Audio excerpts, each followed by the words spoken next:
Hi friends, அஸ்ஸலாமு அலைக்கும்.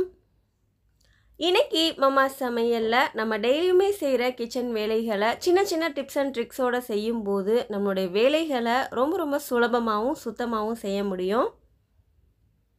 அந்த வகையில் இன்ட்ரெஸ்டிங்காக நிறைய கிச்சன் டிப்ஸ் தான் இன்றைக்கி நம்ம பார்க்க போகிறோம். வீடியோக்குள்ளே போகிறதுக்கு முன்னாடி நீங்கள் இப்போ தான் மம்மா சமையல் சேனலை முதல் முறையாக பார்க்குறீங்கன்னா நம்ம சேனலை சப்ஸ்கிரைப் பண்ணிவிட்டு பக்கத்துலேயே இருக்கிற பெல் பட்டனையும் கிளிக் பண்ணி வச்சுக்கோங்க. இன்றைக்கி பார்க்க போகிற ஃபஸ்ட்டு டிப், நம்ம ரசம் வைக்கும்போது நம்மளையே அறியாமல் திடீர்னு புளிப்பு அதிகமாயிரும். அந்த மாதிரி புளி அதிகமாயிருச்சுன்னா எக்ஸ்ட்ராவாக ரசத்தோட தண்ணி தான் சேர்ப்போம். அந்த மாதிரி தண்ணி சேர்க்கும்போது புளிப்பு சுவை குறைஞ்சாலும் கூடவே ரசத்தோட சுவையுமே குறைஞ்சிரும். ஸோ ரசத்தோட சுவை மாறாமல் ரொம்ப டேஸ்ட்டாகவும் அதே சமயத்தில் புளிக்காமலும் இருக்கிறதுக்கு என்ன செய்கிறதுன்னு பார்க்கலாம். இந்த மாதிரி சின்னதாக ஒரு வெள்ளைக்கட்டி எடுத்துக்கோங்க. இந்த கட்டியை ரசத்தோட சேர்க்கும்போது ரசத்தோட புளிப்பு சுவையை இந்த வெள்ளைக்கட்டி ஈடு செஞ்சிரும். அதே நேரத்தில் வெல்லம் சேர்க்குறனால ரசம் இனிக்குமான்னு கேட்டிங்கன்னா கண்டிப்பாக இனிக்கவே இனிக்காது. நாம் சேர்த்துருக்கிற வெல்லம் ரசத்தில் உள்ள புளிப்பு சுவையை ஈடு செஞ்சிரும். ரசம் ரொம்பவே டேஸ்ட்டாக இருக்கும். கண்டிப்பாக இதை நீங்கள் ட்ரை பண்ணி பாருங்கள். அடுத்ததாக தேங்காய் எண்ணெய் வாங்கி பாட்டிலில் ஊற்றி வச்சுருப்போம். தேங்காய் எண்ணெய் புதுசாக இருக்கும்போது நல்ல மணமாக இருக்கும். அதுவே யூஸ் பண்ண கடைசி ஆகும்போது பார்த்திங்கன்னா எண்ணெயிலேருந்து ஒரு மாதிரி எண்ணெய் பிசுக்கு ஸ்மெல் அடிக்கும். அந்த மாதிரி எண்ணெய் பிசுக்கு ஸ்மெல் வராமல் இருக்க என்ன செய்கிறதுன்னு பார்க்கலாம். தேங்காய் எண்ணெயோட இந்த மாதிரி 5-6 மிளகு சேர்த்து போட்டு வச்சுருங்க. இந்த மாதிரி தேங்காய் எண்ணெயோட மிளகு போட்டு வைக்கும்போது கடைசி சொட்டு வரைக்குமே எண்ணெய் பிசுக்கு வாடை அடிக்காமல் இருக்கும். அதே நேரத்தில் இந்த தேங்காய் எண்ணெயை நீங்கள் தலைக்கும் யூஸ் பண்ணலாம், சமையலுக்கும் யூஸ் பண்ணலாம். சின்ன குழந்தைங்களுக்கெலாம் இந்த மிளகு சேர்த்த தேங்காய் எண்ணெய் யூஸ் பண்ணும்போது அவங்களுக்கு சீக்கிரமாக சளி பிடிக்காது. அடுத்ததாக நம்ம ஆரோக்கியத்துக்காக தான் பழங்கள் வாங்கி சாப்பிட்றோம். அந்த பழங்களை ப்ராப்பராக வாஷ் பண்ணி சாப்பிட்றது ரொம்பவே முக்கியம். குறிப்பாக கிரேப்ஸ் வாங்கினோம்னா அதை ப்ராப்பராக சுத்தமாக கழுவணும். ஏன்னா திராட்சை பழத்தில் பூச்சிகள் வராமல் இருக்கிறதுக்கு நிறைய பூச்சிக்கொல்லி மருந்துகள்லாம் தெளிப்பாங்க. இதை சுத்தமாக கழுவுறதுக்கு திராட்சை பழங்கள் ஃபுல்லாமே முழுகிற அளவுக்கு தண்ணி ஊற்றிக்கோங்க. இதோட ஒரு கைப்பிடி அளவுக்கு கல் உப்பு சேர்த்துக்கோங்க. கூடவே ஒரு 1/2 டீஸ்பூன் போல் மஞ்சள் தூள் சேர்த்துக்கோங்க. இதை நல்லா மிக்ஸ் பண்ணி விட்டுட்டு ஒரு 10 நிமிஷத்துக்கு அப்படியே ஊற விட்டுருங்க. மஞ்சளும் சரி கல் உப்பும் சரி ரெண்டுமே ஒரு கிருமி நாசினி.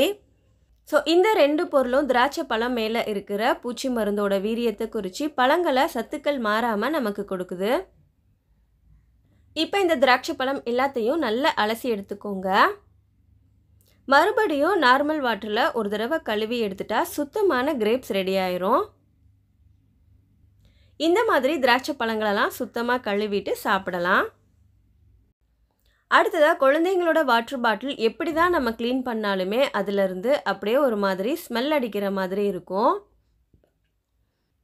ஸோ எப்போவுமே குழந்தைங்களோட வாட்டர் பாட்டில் க்ளீன் பண்ணும்போது இந்த மாதிரி க்ளீன் பண்ணுங்கள். பாட்டிலில் கொஞ்சமாக தண்ணி ஊற்றிக்கோங்க. இப்போ இதோட ஒரு 2-3 ட்ராப்ஸ் டிஷ்வாஷ் லிக்விட் சேர்த்துக்கோங்க. கூடவே ஒரு ஸ்பூன் கடுகும் சேர்த்துக்கோங்க. இப்போ இந்த பாட்டிலை மூடி வச்சு ப்ரஷ் இல்லாமல் நல்லா குலுக்கி விட்டு கழுவுங்க.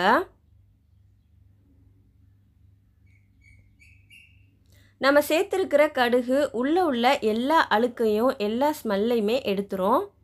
ஸோ பாருங்கள், பாட்டில் நல்லா க்ளீன் ஆயிரும். இந்த மாதிரி கழுவும் போது பாட்டிலில் எந்தவித ஸ்மெல்லுமே இருக்காது. அடுத்ததாக நம்ம எல்லா வீடுங்கள்லையுமே இந்த மாதிரி மருந்து பாட்டில் சிரப் பாட்டில் யாராவது ஒருத்தருக்கு யூஸ் பண்ணிகிட்ருப்போம்.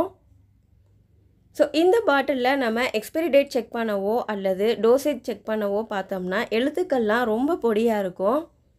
ஸோ இது படிக்கிறதுக்கு கொஞ்சம் சிரமமாக இருக்கும். இதை ஈஸியாக படிக்கணும்னா நீங்கள் எந்த பகுதியை வாசிக்கணுமோ அந்த பகுதியை இந்த மாதிரி மொபைல் வச்சு ஒரு ஃபோட்டோ எடுத்துக்கோங்க. இப்போ இந்த ஃபோட்டோவில் பார்த்தீங்கன்னா நல்ல கிளியராக இருக்கும். நீங்கள் எந்த அளவுக்கு எழுத்துக்களை பெருசாக்கி ஜூம் பண்ணி படிக்க முடியுமோ ஈஸியாக படிச்சுக்கலாம். ஸோ நம்ம பாட்டிலில் பார்த்து படிக்கிறத விட இந்த மாதிரி படிக்கும்போது நல்ல கிளியராக இருக்கும், ரொம்ப ஈஸியாக இருக்கும். இது ஒரு சிம்பிள் டிப் தான், பட் நிறைய பேருக்கு யூஸ் ஆகும். ட்ரை பண்ணிக்கோங்க. நீங்கள் இன்னுமே சப்ஸ்கிரைப் பண்ணாமல் வீடியோ வாட்ச் பண்ணிட்டு இருந்தீங்கன்னா மறக்காமல் சப்ஸ்கிரைப் பண்ணிவிட்டு பக்கத்தில் இருக்கிற பெல் பட்டனையும் கிளிக் பண்ணி வச்சுக்கோங்க. அப்போ தான் நான் போடுற வீடியோவோட நோட்டிஃபிகேஷன் உங்களுக்கு உடனே வரும். அடுத்ததாக நம்ம எண்ணெய் கவரில் இருந்து பாட்டிலில் எண்ணெய் ஊற்றும் போது ஃபுல்லாக ஊற்றிடுவோம். இருந்தாலுமே பாக்கெட்டில் நிறைய எண்ணெய் ஒட்டிகிட்டு இருக்கும். ஸோ எண்ணெய் ஃபுல்லாமே கம்ப்ளீட்டாக வடிகிறதுக்கு இந்த மாதிரி பண்ணுங்கள். பாட்டிலை ஒரு செவத்தோரமாக வச்சுக்கோங்க. இப்போ இந்த கவரை இது மேலே வச்சுட்டு கவர் மேலே 2 கட்ஸ் போட்டுக்கோங்க. இந்த மாதிரி கட் பண்ணிவிட்டு நீங்கள் செவத்தில் சாய்ச்சி அப்படியே வச்சுருங்க. பாக்கெட்டில் உள்ள எண்ணெய் ஃபுல்லுமே பாட்டிலில் முழுமையாக இறங்கிரும். ஸோ ஒரு துளி எண்ணெய் கூட வேஸ்ட் ஆகாமல் ஃபுல்லுமே நம்ம யூஸ் பண்ணிக்கிறலாம். அடுத்ததாக ஷூ பாலிஷ், ப்ரஷ் இப்படி எதுவுமே இல்லாமல் இந்த ஒரே ஒரு பொருளை மட்டுமே வச்சு ஷூவை நல்லா பளிச்சுன்னு ஆக்கிடலாம்.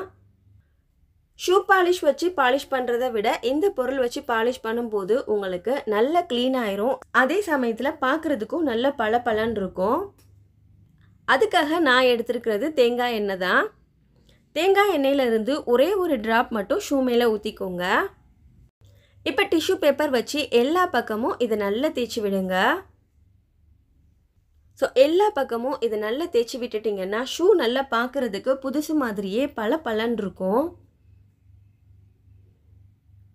ஷூ பாலிஷ் வச்சு பாலிஷ் பண்ணுறதை விட இது உங்களுக்கு ரொம்பவே ஈஸியாக இருக்கும் அண்ட் அஃபோர்டபுளாகவும் இருக்கும். ட்ரை பண்ணி பாருங்கள்.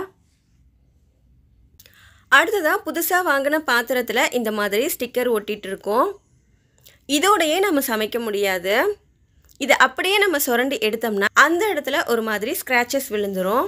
ஸோ எந்த வித ஸ்க்ராச்சஸும் இல்லாமல் ரொம்ப ஈஸியாக இதை ரிமூவ் பண்ணுறதுக்கு ஸ்டவ் ஆன் பண்ணிக்கோங்க. ஸ்டவ் மேலே இந்த புது பாத்திரத்தை வச்சு லைட்டாக ஹீட் பண்ணிக்கோங்க. இப்போ இந்த சூட்லேயே அந்த ஸ்டிக்கரில் உள்ள கம்மெல்லாம் மெல்ட் ஆகி ரொம்ப ஈஸியாக உரிக்க வந்துடும். அண்ட் எந்த வித ஸ்க்ராச்சஸும் இல்லாமல் ரொம்ப ஈஸியாக இதை எடுத்தாச்சு. இப்போ இதை அப்படியே வாஷ் பண்ணிவிட்டு யூஸ் பண்ணிக்கிறலாம். இப்போலாம் ஊக்கு வாங்கி வச்சா அது ரொம்ப குவாலிட்டியாக இருக்கிறது இல்லை. சீக்கிரத்தில் இந்த மாதிரி துருப்பிடிச்சிருது. ஊக்கு துருப்பிடிக்காமல் இருக்க என்ன செய்கிறதுன்னு பார்க்கலாம். நம்ம எந்த டப்பாவில் ஊக்கு வச்சுருக்கோமோ அதோட கொஞ்சமாக நம்ம யூஸ் பண்ணுற எந்த பவுடர்னாலும் யூஸ் பண்ணிக்கிறலாம். இந்த மாதிரி பவுடர் போட்டு நல்லா மிக்ஸ் பண்ணி வச்சுக்கோங்க. இந்த பவுடர் ஊக்கு மேலே ஒரு லேயர் மாதிரி செட் ஆயிடுது. இதனால் ஊக்கு சீக்கிரமாக துருப்பிடிக்காமல் இருக்குது. இது ரொம்ப யூஸ்ஃபுல்லாக இருக்கும். ட்ரை பண்ணி பாருங்கள்.